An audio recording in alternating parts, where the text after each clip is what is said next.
This is 5 days in Bukidnon, day 1.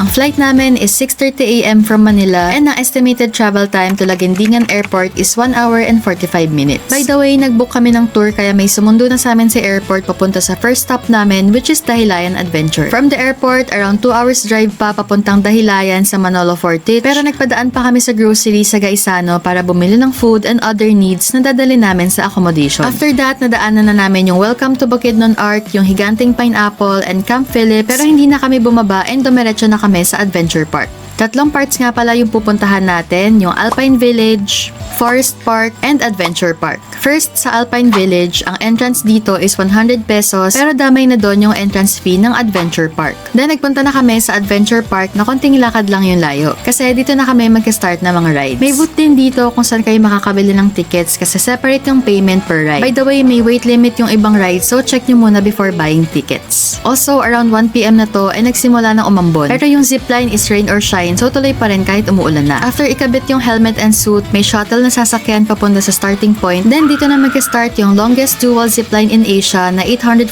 meters. Then konting lakad lang, nandun na yung second zipline which is 320 meters na naka-sitting position na. Then kadugtong na nito yung last na 150 meter zipline. After this, razorback na kami and sasakay ulit ng shuttle papunta sa same area ng zipline.